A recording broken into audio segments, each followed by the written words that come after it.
अस्सलाम वालेकुम, welcome to French through Hindi Urdu. आज का जो हमारा लेसन है इसमें हम डेल्फ A1 के एग्ज़ाम प्रोडक्शन इक्रिट की तैयारी करना शुरू करेंगे। जैसे कि मैंने लास्ट लेसन में आपको बताया था कि डेल्फ A1 के कौन कौन से एग्ज़ाम्स हैं और उनकी कितनी एक्सरसाइजेज होंगी। तो यहाँ पे हम देखेंगे कि डेल्फ A1 का जो एग्ज़ाम है प्रोडक्शन इक्रिट, जैसा कि नाम से ज़ाहिर हो रहा है, इक्रिट का मतलब होता है लिखना। यहाँ पे इक्रिट लिखा गया है। प्रोडक्शन इक्रिट में आपको कुछ ना कुछ लिखने के लिए दिया जाता है, आपकी राइटिंग स्किल्स चेक की जाती हैं कि आपको क्या क्या लिखना आता है। तो इसकी जो पहली एक्सरसाइज होती है से प्रेजेंटे, ये बहुत ही ईजी है। से प्रेजेंटे का मतलब क्या होता है? से प्रेजेंटे का मतलब होता है अपने आप को मुतारिफ करवाना, खुद को प्रेजेंट करवाना, अपने बारे में बताना, अपने एड्रेस के बारे में बताना, अपने नाम के बारे में बताना, फ़ोन नंबर के बारे में बताना या फिर अपनी एज के बारे में बताना। से प्रेजेंटे जो होता है बेसिकली ये प्रोडक्शन ओरल का जो एग्ज़ाम होता है, यानी कि जो बोलने वाला एग्ज़ाम होता है, उसमें भी आता है। उसमें आपने सीधा सीधा एग्जामिनेटर को अपने बारे में सारी इन्फॉर्मेशन देनी होती है, अपनी फैमिली के बारे में बताना होता है। अगर ये आप रट्टा मार के भी चले जाएंगे ज़ुबानी तो उसके भी आपको सीधे सीधे नंबर मिल जाएंगे। और ये भी जो से प्रेजेंटे राइटिंग का है, इसमें बहुत ही कम इन्फॉर्मेशन मांगी जाती है, ये ज़्यादा आसान होता है। तो इसको भी आप अच्छे तरीके से याद कर लीजिए। अब se présenter में comprendre une fiche de renseignement। comprendre une fiche de renseignement का मतलब होता है कि आपको एक शीट दी जाएगी जिस पे कुछ इन्फॉर्मेशन लिखी जाएगी, आपने उस शीट को समझना है और इस इन्फॉर्मेशन को समझना है। आप जब तक आपको उस शीट की समझ नहीं आएगी, उस इन्फॉर्मेशन की समझ नहीं आएगी, आप उसके जवाबात नहीं दे सकते। इसको बेहतर तरीके से समझने के लिए हम आगे जो आने वाली एक्सरसाइजेज हैं उनमें कुछ वोकैबुलरी दी गई है, पहले हम उनको देखेंगे। यहाँ पे जो वोकैबुलरी दी गई है ये बहुत ही बेसिक वोकैबुलरी है, ये ज़्यादातर क्वेश्चंस में इस्तेमाल होगी, फिर चाहे आपका एग्ज़ाम डेल्फ A1 का हो, A2 का हो या B1 का हो, ये सब के लिए यूज़ होगी। तो इनको अच्छे तरीके से याद कर लें। मेते dans l'ordre, मेते जो है ये वर्ब मैत्र है, इसको वो के साथ कॉन्जुगेट किया गया है। याद रहे कि एग्ज़ाम में जो एग्जामिनेटर है वो आपको वो कह के बुलाएगा, इसलिए जितने भी वर्ब होंगे वो के साथ कॉन्जुगेट किए जाएंगे। मेते का मतलब होता है रखना। मैत्र, मैत्र dans l'ordre, मेते dans l'ordre, ऑर्डर का मतलब होता है तरतीब देना, इसको तरतीब से रखें या तरतीब से लिखें। उसके बाद है इंफॉर्मेशन। इंफॉर्मेशन का मतलब होता है इंफॉर्मेशन यानी कि मालूमात। उसके बाद है वर्ब क्लासे। क्लासे जो है इसको भी कॉन्जुगे वो के साथ किया गया है क्योंकि आपको कहा जा रहा है क्लास से करें। जो क्लास से है इसका मतलब है क्लासिफाई करना यानी कि दर्जा बंदी करना या तरतीब से लिखना। वर्ब गो कोपिए का इस्तेमाल किया गया है यहाँ पे। गो कोपिए, एक होता है कॉपिए, कॉपी करना, गो कॉपिए उसको दोबारा से कॉपी करना। गो कॉपिए, कॉपी यानी कि नकल करना। लाबन काज, लाबन काज क्या है? राइट बॉक्स, सही खाना, यानी कि आपको कुछ ऑप्शंस दी जाएंगी, आपको कहा जाएगा इनमें से जो सही आंसर है उसके खाने पे क्लिक करें, यानी कि लाबोन काज पे क्लिक करें। ये भी इम्पॉर्टेंट है, इसको भी याद कर लें। उसके बाद है वर्ब इंस्क्रिर। इंस्क्रिर का क्या मतलब होता है? सांस्क्रिर। इंस्क्रिर का मतलब होता है ख़ुद को रजिस्टर करवाना या अपना एडमिशन किसी यूनिवर्सिटी में करवाना हो तो आप उसके लिए भी इंस्क्रिप्शन जो करवानी होती है, इंस्क्रिर करवाना होता है, ख़ुद को रजिस्टर करवाना होता है, उसके लिए ये लफ्ज़ इस्तेमाल किया जाता है। या किसी स्कूल में इंस्क्रिप्शन करवानी हो, या किसी यूनिवर्सिटी में करवानी हो, या किसी जिम में करवानी हो, इंस्क्रिर का लफ्ज़ इस्तेमाल किया जाएगा रजिस्ट्रेशन के लिए। बोन दु कमांड। अब बोन दु कमांड क्या है? ये किस्म का एक फैक्चर होता है, जो फैक्चर हम बना के देते हैं अपने क्लाइंट को, उसको बोन दु कमांड भी कह सकते हैं। ख़रीदारी का जो बिल होता है बेसिकली बोन दु कमांड पे दोनों पार्टीज़ के, ख़रीदने वाले के और बेचने वाले के साइंस भी होते हैं। उसके बाद आता है कमांडे। कमांडे का मतलब है ऑर्डर करना। कोई भी चीज़ आपने ऑर्डर करनी है या की हुई है तो उसको कमांडे करना कहते हैं। उसके बाद है वर्ब रोम्प्लियर। वर्ब रोम्प्लियर को वो के साथ कॉन्जुगेट करेंगे तो वो रोम्प्ली से बन जाएगा। वो रोम्प्ली से यानी कि आप फिल करें, भरें, एक फॉर्म को या एक फॉर्मूला को रोम्प्ली करें। एक फ़िश दी गई है, फॉर्मूला दिया गया है, उसके लिए रोम्प्ली का लफ्ज़ यानी कि भरने के लफ्ज़ इस्तेमाल किया जाता है। कभी प्रीफेक्चर में कोई अपॉइंटमेंट हो तो आपको एक फ़िश दी जाती है और आपको कहा जाता है वो रोम्प्ली से आप इसको फ़िश को कंप्लीट करें, फिल करें इसको। Les informations demandées। demandé verb है एक, पूछना। demandé पूछने को कहते हैं, आस्क। les informations इंफॉर्मेशन, जिस इंफॉर्मेशन को आपसे पूछा गया है, जिसकी आपसे दरख्वास्त की गई है कि ये इंफॉर्मेशन दें, रिक्वेस्ट की गई है, वो आपने यहाँ पे लिखनी है। les informations demandées, पूछी जाने वाली इंफॉर्मेशन, दरख्वास्त करदा मालूमात, द रिक्वेस्टेड इंफॉर्मेशन। मोद पैमो। मोद पैमो ये लफ्ज़ बहुत ज़्यादा इम्पॉर्टेंट है। अक्सर आप दुकानों पे जाते हैं तो आपसे दुकानदार पूछ सकता है कि आप किस तरह पेमेंट करना पसंद करेंगे। मोद पैमो क्या है आपका? अदायगी का तरीका, पेमेंट मेथड, यानी कि मोद पैमो जब आपसे पूछा जाए तो आप कह सकते हैं पार स्पेस, पार कार्ड, पार चेक। पैसों में करेंगे, चेक में करेंगे या फिर कार्ड से पेमेंट करेंगे। उसके बाद आता है apprendre। apprendre है वर्ब जिसका मतलब होता है सीखना, लर्न करना। apprendre। उसके बाद आता है वर्ब jouer। jouer का मतलब होता है खेलना यानी कि प्ले करना।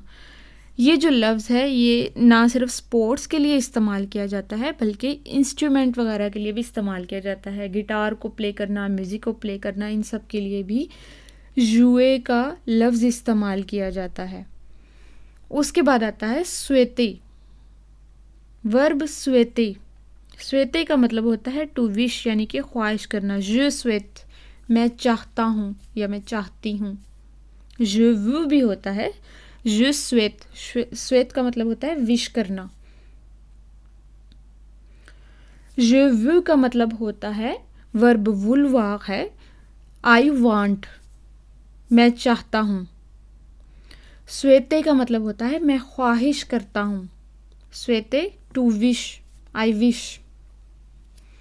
उसके बाद है लफ्ज़ सोख्ती। अब सोख्ती अक्सर जगहों पे लिखा होता है, शॉपिंग मॉल्स वगैरह में, जिसका मतलब होता है एग्ज़िट यानी कि बाहर जाने के रास्ते को सोख्ती कहते हैं। लेकिन सोख्ती का एक और मतलब भी होता है आउटिंग पे जाना यानी कि बाहर घूमना, बाहर निकलना। उसके लिए भी सोख्ती का लफ्ज़ इस्तेमाल किया जाता है। दोस्तों के साथ बाहर आउटिंग के लिए जा रहे हैं तो आप कहेंगे कि मैं सोख्ती करने जा रहा हूँ। उसके बाद है les pratiques culturelles। les pratiques culturelles जो कल्चरल प्रैक्टिसेस होती हैं उनके लिए ये लफ्ज़ इस्तेमाल किया जाता है, सकाफ़ती तर्ज़ अमल। les pratiques culturelles, pratique का मतलब होता है प्रैक्टिसेस, कल्चरल कल्चर से रिलेटेड, जो सकाफ़त से रिलेटेड होती हैं। les pratiques culturelles des français, French लोगों की जो सकाफ़ती तर्ज़ अमल है, कल्चरल प्रैक्टिसेस हैं, les pratiques culturelles des français, उनको ऐसे कहा जाएगा। उसके बाद है le sondage। sondage का लफ्ज़ भी बहुत ज़्यादा इम्पॉर्टेंट है, आपको अक्सर सुनने को मिलेगा, राय शुमारी। अब sondage जो होती है, जैसे कि आजकल पाकिस्तान में इलेक्शंस हो रहे हैं और जगह जगह लोगों से जाके पूछा जा रहा है कि वो किसको वोट देंगे, तो ये भी एक किस्म की राय शुमारी होती है। Verb lire। लीर जो है इसका मतलब होता है पढ़ना। इक्रेर का मतलब था लिखना, लीर का मतलब होता है पढ़ना। इसको वो के साथ कॉन्जुगे किया गया है, वो लीजे। लफ्ज नीवो, नीवो क्या है? नीवो का मतलब होता है लेवल, सतह। फ्रांसीसी ज़ुबान में नीवो जो हैं वो 3 तरह की होती हैं, डेब्यूटों, इंटरमीडिएट, नीवो अवांसे। लेवल, डेब्यूटों जो होती है वो बिगनर्स को कहते हैं, यानी कि शुरू का जो लेवल होता है, नीवो शुरू की होती है, नीवो डेब्यूटों, बिगनर्स को कहा जाता है। नीवो इंटरमीडिएट यानी कि जो मिडल में दरमियानी जो होती है नीवो, उसको कहा जाता है। उसके बाद आता है नीवो अवांसे। एडवांस लेवल जो होता है उसको नीवो अवांसे कहा जाता है। उसके बाद आता है रोंसेनिमो।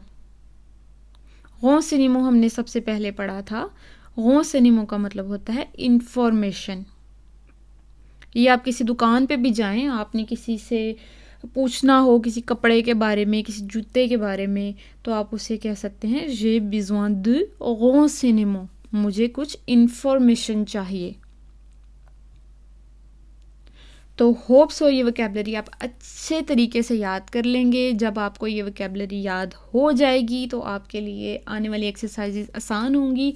मैं अपने लेसन्स थोड़ी देर से अपलोड करती हूँ, वो सिर्फ इसलिए कि पिछला जो लेसन पढ़ाया गया है आप उसको बार बार पढ़ सकें, उसको लिख सकें, उससे रिलेटेड एक्सरसाइजेज कर सकें। अगर आप सिर्फ लेसन्स देखते जाएंगे और एक्सरसाइजेज नहीं करेंगे तो आप कभी भी पास नहीं हो सकते।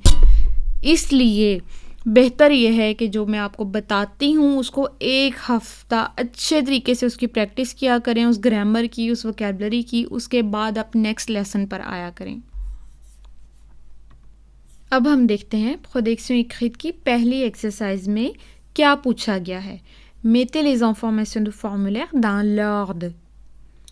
mettez les informations, verb mettre है, उसको वो के साथ कॉन्जुगे किया गया है, यानी कि आपको वो कहकर बुलाया जा रहा है। mettez les informations, इंफॉर्मेशन को रखें, du formulaire, formulaire की जो यहाँ पे दिया गया है, dans l'ordre, तरतीब से। यहाँ पे जो फॉर्मूला दिया गया है इस पे दी गई इंफॉर्मेशन को तरतीब से लिखना है, यानी कि नो है, नो के आगे नो को ढूंढ के ही लिखना है। देखिए यहाँ पे जो नो है उसके आगे शहर का नाम लिखा गया है, तो इसलिए जो चीज़ जिसके आगे लिखनी चाहिए वो ही आपने आके उसके आगे लिखनी है, तो इसका जवाब होगा inscription à l'atelier de lecture। Inscription का मतलब होता है इंस्क्रिप्शन करवाना, यानी कि एडमिशन करवाना। आलातोलिए दो लेक्चर, आतोलिए जो होता है ये ज़्यादातर अख्तिजाना के जो लोग होते हैं, आर्ट से रिलेटेड जो लोग होते हैं उनसे रिलेटेड होता है। आतोलिए में एक ही फील्ड से मुख्तलिफ़ किस्म के लोग होते हैं जो एक ही काम करते हैं। आतोलिए 1 या 2 घंटे का होता है, आपने इकट्ठे मिल बैठ के एक ही काम करना होता है। अतोलिए दो लेक्चर जो होता है, लेक्चर का मतलब होता है पढ़ना। अतोलिए दो लेक्चर में नॉर्मली सब मिलके एक बुक को चूज़ करते हैं और उसको पढ़ते हैं, और साथ ही जैसे ही वो बुक पढ़ना स्टार्ट कर देते हैं उसके बारे में उनको स्टार्टिंग में ही एक फ़िश दे दी जाती है जो उन्होंने कंप्लीट करनी होती है। अब उनकी अपनी मर्ज़ी होती है, वो बुक पढ़ते पढ़ते साथ साथ उसको कंप्लीट कर दें या तौलिया ख़त्म होने के बाद कंप्लीट कर दें और वो फ़िश एंड पे वापस करें। सब ने एक ही बुक पढ़नी होती है और ख़ुद ही बैठ के पढ़नी होती है। अब इसमें इंस्क्रिप्शन के लिए आपको जो फॉर्मूला दिया गया है उसको आपने तरतीब से लिखना है।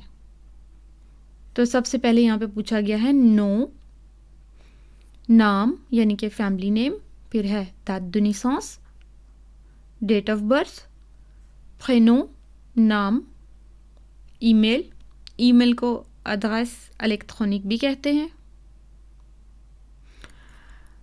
अदगैस आएगा, उसके बाद आपने अपनी गली का नाम और नंबर लिखना है।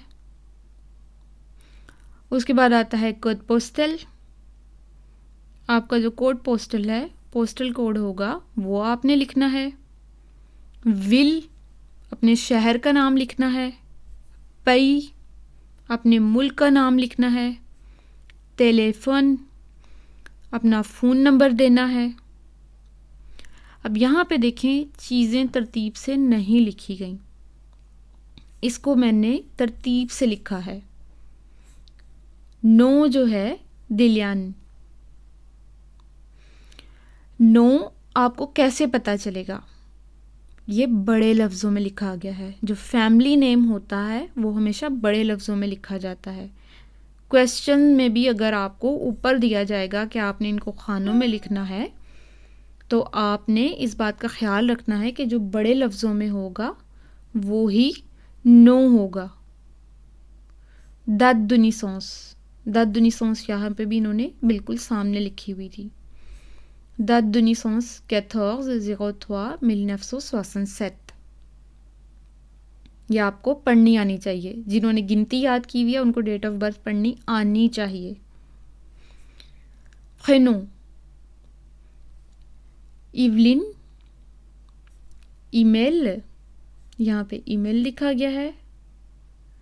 उसके बाद है अदगैस 56 rue du Champ de Mars, code postal 95, will नांत, pays France, numéro de téléphone 02 58 49 50 21। Phone number भी आपको पढ़ना आना चाहिए।